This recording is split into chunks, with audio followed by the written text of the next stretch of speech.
My name is Nur Fadira Fardia Biti Fatli, and I will be guiding you through this documentary on Malaysia's trade performance.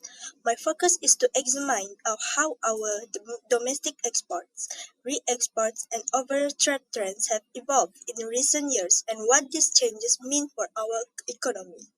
Through the careful analysis and the clear explanation, my goal is to represent the Malaysia's trade story with depth, accuracy, and relevance.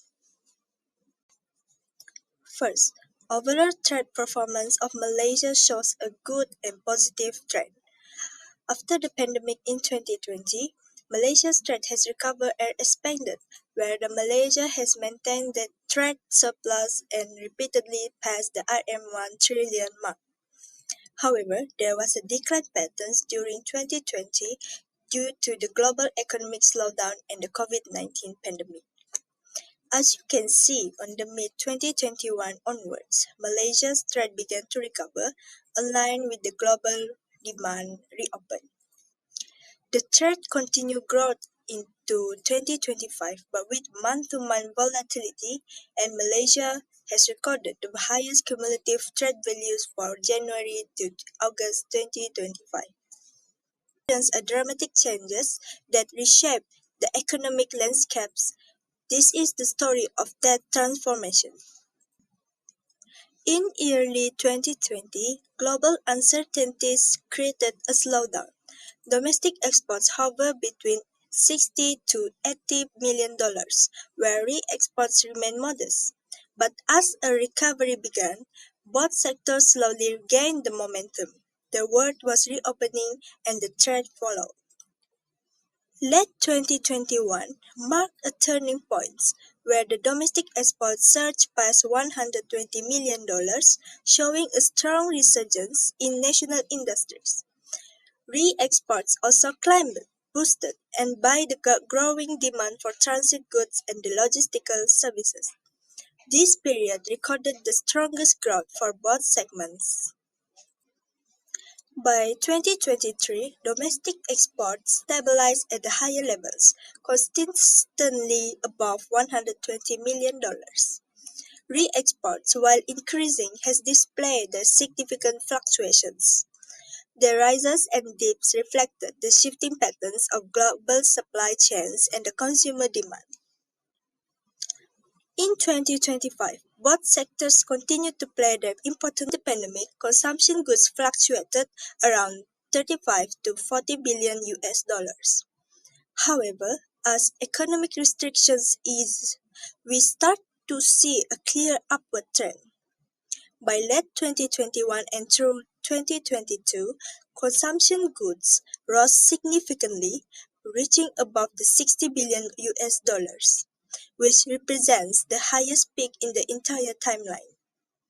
This strong rise reflects Malaysia's recovering domestic demand, improved the household spending, and the continued dependence of imported finished products such as foods, electronics, and household items. After this peak, consumption goods remained high but experienced slight fluctuations, especially toward 2024 and 2025, possibly due to the global inflation and the stabilization of domestic market. Next, we look at the intermediate goods, represented by the green line. Although these goods contribute much less than the consumption goods, the trend is steady and gradually increasing. Intermediate goods include the components and the raw materials used for the manufacturing, such as electronic parts, industrial chemicals, and the metal components. The upward trend shows that Malaysia's strong involvement in global manufacturing, especially in sectors like semiconductors and electrical products. Throughout the 5 years, intermediate goods constantly supported the country's role as a major production hub, with the noticeable increases during the post-pandemic recovery in 2022 and 2023. The last category is capital goods, shown by the blue line. Capital goods account for the smallest portion of imports, but they represent the important information about industrial development. From 2020 to 2021, capital goods remain low and stable. mainly due to the reduced investment during lockdown periods.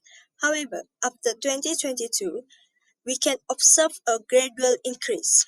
This rise suggests that industries began to reinvesting in machinery, equipment, and technology to expand the production RM 450 billion and over US 100 billion.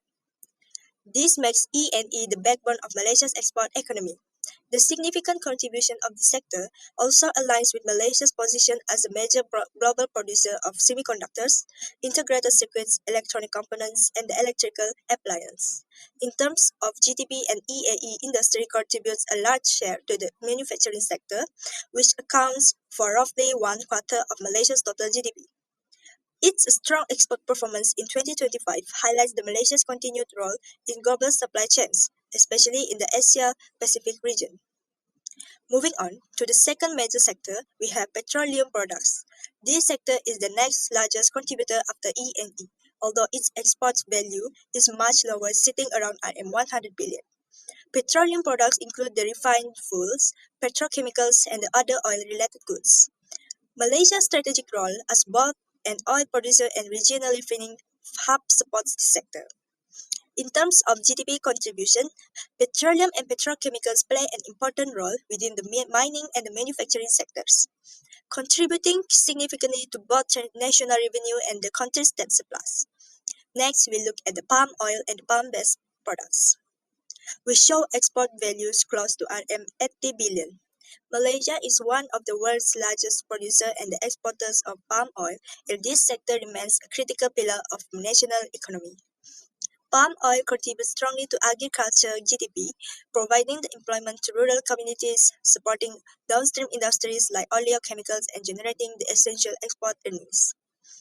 Following that, we have machinery and equipment, chemicals and chemical products, optical and scientific equipment. Manufacturers of metal, liquefied natural gas, and the processed food. Although these sectors show significantly lower export values compared to E&E and petroleum, they each. According to the 2025 forecast, Malaysia's major imports are dominated by three key sectors. The largest import sector by a significant margin is electrical and electronics, where they valued at nearly 500 billion ringgit or approximately 100 billion US dollars. This is followed by the chemicals and petrochemical sector and then the machinery and metal sector. Other notable import categories include the transport equipment and processed foods. This import structure is a direct reflection of Malaysia's economic model. The massive import bill for E&E components such as semiconductors indicates that Malaysia is an important hub for assembly and the final production within the global supply chains. We import the high-value parts, add labor and expertise, and then export the finished goods. Similarly, importing the chemicals and machinery represents the essential raw materials and capital goods needed to fuel our manufacturing and industrial base. In essence, this import profile shapes an economy that is deeply integrated into global trade, highly dependent on the manufacturing, and requires a continuous inflow of intermediate goods to power its export engine. The challenge is to move up the value chain to reduce dependency on imported components. Topping the list by a significant margin is our closest partner, Singapore. Following closely are the global economic powerhouses, which is the United States and the People's Republic of China. And as you can see, we are bolstered by a strong network of key regional partners, including Japan, Thailand, and Vietnam. So what does this mean for Malaysia? These relationships are not random. They are the direct drivers of our national trade policy. First, our deep ties with Singapore and the other ASEAN neighbors make us a proactive leader in regional economic integration. Our commitment to agreements like the ASEAN Free Trade Area and the Regional Comprehensive Economic Partnerships, or RCEP, is absolute. This is how we secure the seamless access to our most critical markets. Second, the dominance of the US and China requires a careful pragmatic diplomacy. Our policy is designed to maintain the strong productive relationships with the both superpowers, ensuring our exports continue to flow without being caught in geopolitical crossfires. Looking at the wider list, we see our strategy of diversification in action. While our top three partners are vital, the growing importance of markets like Vietnam and India push us to forge the new agreements and reduce the over-reliance. Shifting from exports to imports, this chart will reveal the other side of Malaysia's trade equation for 2025. Our key import sources show a similar yet distinct pattern from our exports. Topping the list as our largest source of imports is the People's Republic of China. We also rely heavily on Singapore, Taiwan, and the United States for critical goods. Other major suppliers include Japan, Indonesia, and South Korea. This import profile has a direct and dual impact on local industries. First, let's talk about the positive catalyst effect. Many of these imports are not finished consumer goods but essential capital goods and intermediate products. We import the higher tech components, specialized machinery, and the raw materials from China, Taiwan, and the US. These are the lifeblood of our own manufacturing sector. They enable our local factories, especially in electronics and electrical products, to assemble and export the high-value finished goods. In this way, these imports don't replace local production, they fuel it, making our exports more competitive. However, the second impact is competitive pressure imports with our ASEAN partners under the Free Trade Agreement framework from 2016 to 2024. The most immediate and critical takeaway is the clear, consistent upward trajectory of both lines. This isn't a random drop. It's a testament to decades of successful economic integration through the agreements. Now let's focus on the two defining characteristics of this relationship. First and the most importantly is the persistent trade surplus. In every single year on this chart, our exports, the blue line, have significantly outpaced our imports in red. This means ASEAN is not just a trading bloc, it is a vital and reliable market that consistently contributes to a positive balance to our national economy. Second, observe the remarkable resilience. We can see the slight dip here around 2020 during the global pandemic. But the rapid rebound and the climb to a new peaks in 2023 and 2024 show that our regional supply chains and demand are robust. When global trade shuddered, our ASEAN partnership provided stability and then fuel recovery. The ASEAN FTA has fundamentally shaped our economic landscape. By eliminating the tariffs and simplifying the trade, it has made Malaysian exports. This chart on export contribution by state for 2024 reveals a story of extreme concentration and clear regional specialization within the Malaysia's economy. The headline is this: just three states, Penang, Johor, and the Selangor, are the pillars of our national exports, collectively responsible for a staggering 85.5% of Malaysia's total export value.